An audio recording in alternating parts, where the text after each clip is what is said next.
Hey friends, Audrey Henley here, and this is a Tropes I Love in Fiction video, so stay tuned. This is a follow-up to my video, which was Tropes I Hate. I will link it in the cards, which is my first time doing that. It's a channel first. Last time I had the channel first of having a spoiler alert, so hooray! Alright, let's dive right in. An obvious one. Enemies to lovers. Yeah! You know I love something when I dance about it. Almost every ship I've shipped has been enemies to lovers. It's just a good trope, but there are definitely, I'll talk about this, but there are definitely relationships that were enemies to lovers. Like there's enemies to lovers potential, but I actually favored more of a friends to lovers type scenario.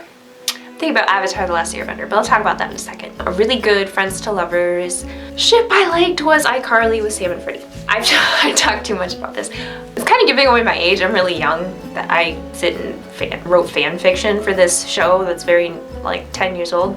I don't know what to say. I am trash, but I loved Sam and Freddie together. I think it's the banter and the bickering that got me because it was hilarious and also so sweet when they got together. So,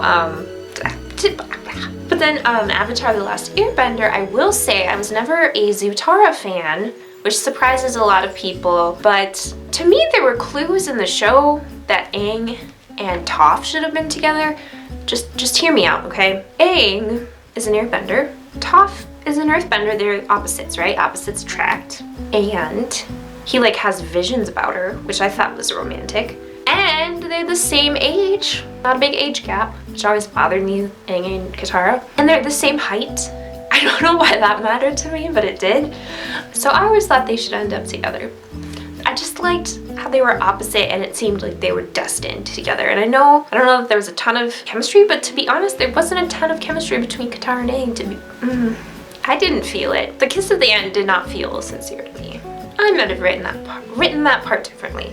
But anyway, generally I love enemies to lovers, especially when there's some bickering involved. And I think with Zutara, there wasn't enough bickering for me. It didn't quite hit the mark there with the enemies to lovers. Good YA example, Diabolic by S.J. Kincaid. I bring that up all the time, but it's truly enemies to lovers. Like they are very stabby relationship, and I love it. So there's lots of banter in that one too. First trope I love, not a surprise to anyone.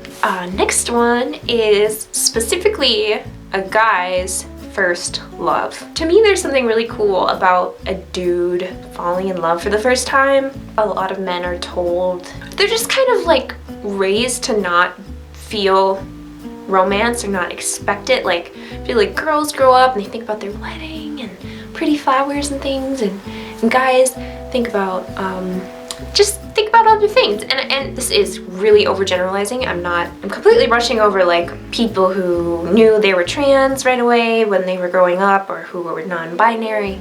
But I'm just saying, like, in general, like cishet men, when they grow up, aren't really clued into romance at all. Broad generalization, right? But this is about tropes, and I see the trope of a guy falling in love and like feeling those feelings that they didn't think they'd ever feel. There's something really cute about that to me. I love it. Eleanor and Park by Rainbow Rowell is a good example. Like I think Park fell in love and felt things he hadn't expected to feel. It's fun. And this is equally as good when the dude has been in relationships before but not necessarily felt like the romance, which I think can definitely happen. And I definitely love it, you know, women feeling that for the first time too, but just that a little bit more tension to me when a guy feels romantic feelings for the first time. I really enjoy that. I feel like this is a controversial one, but I really like will they won't they's, the dynamic that continues until the end of a series. So I'm not sure I have a good one for a book series, but a big strong contender for TV series is MASH. They never end up together on the show, Margaret and Hawkeye. But there's gentle tension throughout the show, even though they're both with other people. And then in the last episode, they make out, and everyone's leaving. They're going home. The premise of the show is that it's a surgical hospital, so they're all doctors and nurses. And the Vietnam War. And so they're all going home, the war's over, blah, blah, blah. They make out, get on their separate helicopters and head home. And I just loved it. It was like an acknowledgement of something that had been there the whole time but had never really been explicitly said on the show, and then making it explicit at the end is like tying together a thread that you didn't think would get tied together but did, and it's really satisfying. I don't know, there's something about that kiss that like, ooh, it got me. Here's another trope I really like. It's when women are included in armies. Good YA example of this is Legend by Marie Lu. There's an army, there are men and women in it. Do they discuss that? No. It's just like, you know, a given. But Attack on Titan, there's just women and men in the army and they're both fighting and it's not a big deal. There's probably something, you know, psychological about me liking this, but I really like things being included in like alternate universes and they're just there and there's not a big deal about it. Like if we had integrated troops, US troops that were men and women today, that would be a big deal, right? We'd all be talking about it. And I feel like part of it, you know, I think in Legend, I haven't read that for a while, so I'm having trouble remembering exactly the circumstances, but I know that it's in the future. The technology allows them to climb buildings and do all this stuff, and so that might erase any qualms about having women in the military. And Attack on Titan, I think it's more just, like, it's definitely not like a science fiction alternate universe. It's more like dystopian, but there's not a ton of like futuristic technology. But I think women are just included because they need everyone they can get. And again, they don't go into the history of it, so I don't know that for sure, but that's a guess. But I just really enjoy seeing men and women fighting together, or boys and girls fighting together in some of these shows. And they're just equals, and there's no time for being sexist and stuff. Like they just gotta fight for their lives. Something about that gets me. I really like it. Trope I really like is when there's a ghost as a romantic interest. Recent YA book I read, Anna Dressed in Blood by Kendare Blake. So it's pretty old, and I've been trying to read every ghost book I can find because my book I'm writing is a ghost book. There honestly aren't a ton of ghost books in YA, which, you know, might say something about chances of me selling this book, but whatever. I'm writing it. So I read this pretty old YA book, Anna Dressed in Blood, and the romantic interest is a ghost. It's pretty cool. I like it because there's the whole thing with it being like, you know, the reason vampires are so exciting is because it's kind of forbidden love, and it's a human and a vampire. They're not the same species. It's like that, but to me, a ghost and a human is a little less weird. And it's because ghosts are humans who died, and so we all think different things about what ghosts are.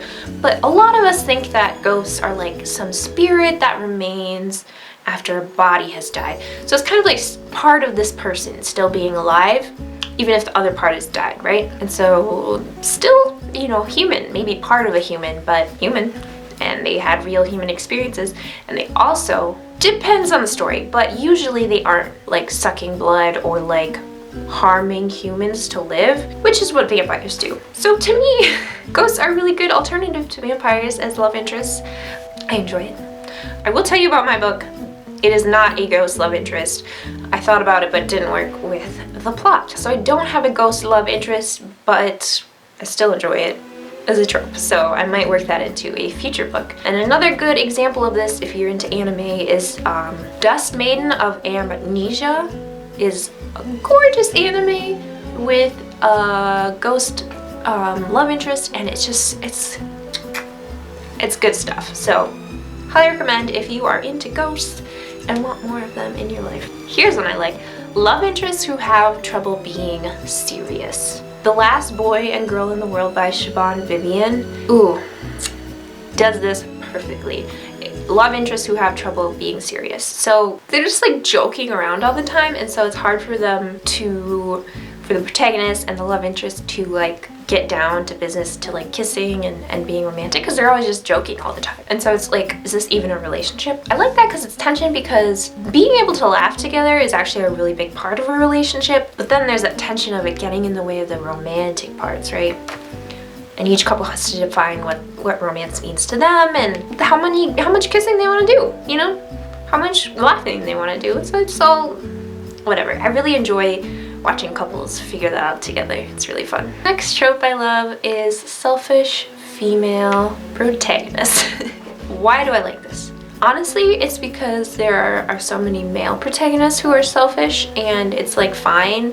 then you have a female protagonist that's selfish. It's like a big deal and they're a bitch or whatever. I feel like slowly that has started to change, and so there are more selfish female protagonists, and I really enjoy it. And the big one to think about here is Courtney Summers, of course. I don't know, it's just really great. Some other examples might be like Toph in Avatar: The Last Airbender. I really enjoy them and find them to be valuable characters.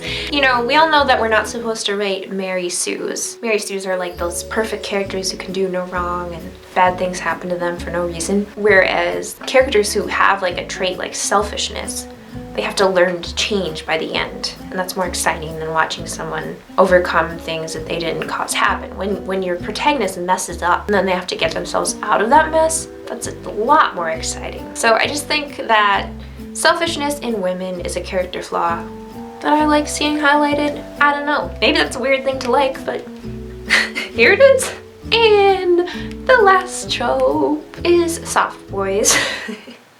Cinnamon rolls, boys who express emotions at all, even a little bit.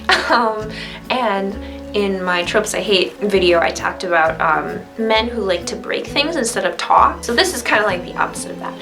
This is men who can cry when they're like genuinely upset. They can tell their love interest that they like them. It's beautiful. It's human emotions. So let's support genuine human emotions. I'm a fan.